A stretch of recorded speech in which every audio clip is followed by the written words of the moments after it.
यो जय सिंहको महल हेर्नको लागि चाहिँ भारतीय विद्यार्थीको लागि भारतीय पर्यटनको लागि चाहिँ 102, भारतीय विद्यार्थीको लागि चाहिँ 22 रुपियाँ, विदेशी पर्यटकको लागि 502, विदेशी विद्यार्थीको लागि 152 लाग्ने रहेछ। डिवाइडेड कर रखा है। फर्स्ट पार्ट ये है, 3 पार्ट अंदर बने हुए हैं। फर्स्ट पार्ट इसे कहते हैं जलेबी चौक। जलेबी कोई मिठाई का नाम नहीं है, jalebi as a Persian word. उस जमाने में राजा की सेना होती थी, उनकी यहाँ परेड होती थी इस ग्राउंड के अंदर। और 2 टावर बने हैं, फर्स्ट पे राजा बैठते थे, सेकंड पे कमांडेंट बैठते थे, और यहाँ से बैठकर सेना की परेड को वॉचिंग करते थे।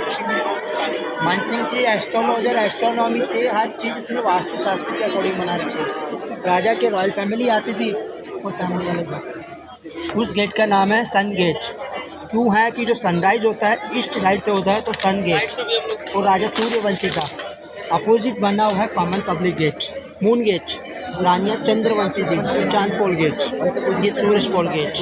नीचे वाले रूम होते थे ट्रांसजेंडर रूम्स। रानियों की सिक्योरिटी के लिए राजा किन्नर को रखा था ट्रांसजेंडर को, क्योंकि जेंट्स के ऊपर बिलीव नहीं करता था, तो सेफ्टी के लिए ट्रांसजेंडर रखा था दिन भर के अंदर। क्या छक्का लाग्थ्यो अरे क्या केटाहरूसँग बिलिभ नगरेर और ये सारे रूम होते थे हर्ट टेबल्स, स्पेशल घोड़े होते थे राजा की, वो इनमें रखे जाते थे, अस्तबल हुआ करता था। ये ऊपर 12 पंडितों का रेजेंस है।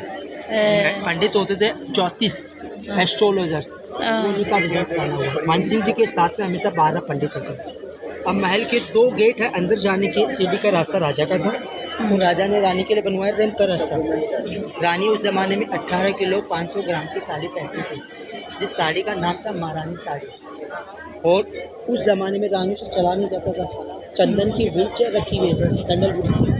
ट्रांसजेंडर में बैठा कर रानी को और रैम के रास्ते से लेकर आते थे इस ग्राउंड में।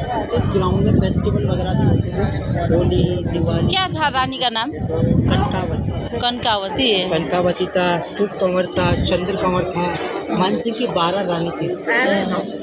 12 रानी इसलिए रखता था क्योंकि राशि होती है, अपनी राशि होती ना एस्ट्रोलॉजी, उसके अकॉर्डिंग 12 रानी रखता था। उस ज़माने में मोर वाइफ तो मोर पावर्स,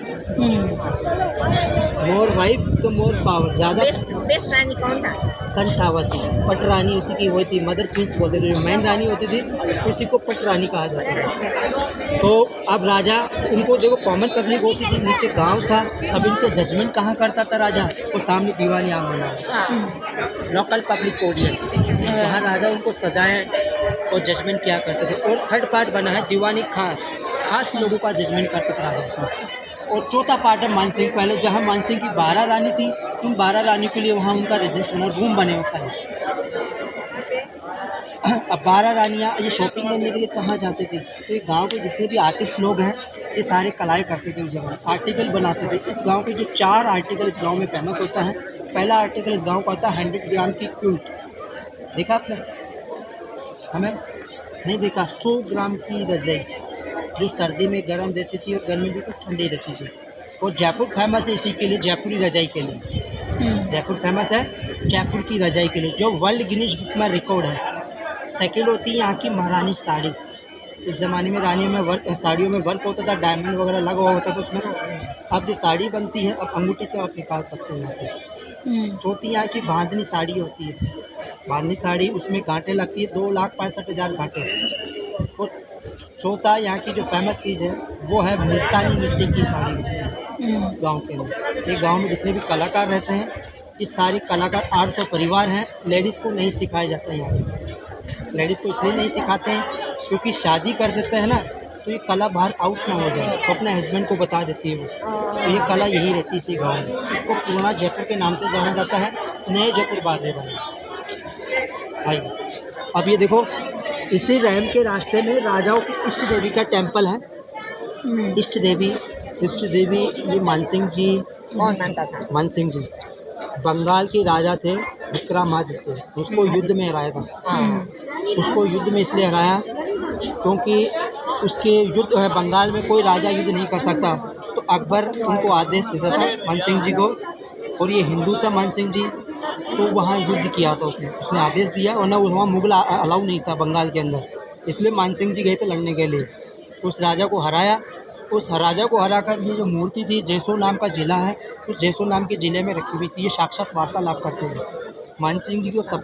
मानसिंह जी काली की पूजा अर्चना करते थे। काली सपने में आई, सपने में आकर उनको सीक्रेट बताया कि बंगाल के राजा को हराओ और उस मूर्ति को जीत कर अपने क्षेत्र में विराज करो, तो लाइफ में कभी आप युद्ध नहीं आओगे। बट सपने में काली ने मानसिंह जी से वचन लिया कि मुझे इस गांव से हर घर से ह्यूमन सेक्रीफाइस चाहिए, नर बलि। तो पेड़ के नीचे पहले यहाँ नर बलि हुआ करते थे। यहाँ धीरे धीरे इस गांव के अंदर से नर की जनसंख्या कम होने लग गई। फिर वो सेक्रीफाइस किया, वो नर भनेको मान्छे मान्छेलाई मान्छे मान्छे। आदमीको हाँ, आदमी की बलि। फिर आदमी कम होने लगे, फिर बलि चढ़ाई इसमें भैंसे की। भैंसा होता है बफेलो, उसकी बलि चढ़ाई। तो भैंसे की बलि को माता ने एक्सेप्ट नहीं किया, इनकार कर दिया, तो अपना मुख तिरछा कर लिया ऐसे। अब जो बलि होती है इसके अंदर अर्ली मॉर्निंग सुबह 6 से 7 बजे के बीच में एक गोट चढ़ाया जाता है इसको, हो जाना। ये राजा का अंडरटेकिंग आता है। अभी रोजाना चढ़ाता है, अब तो नहीं चढ़ाता, अब भी चढ़ता है। रोजाना 1990 तक ये प्रथा यहाँ तक थी। 1990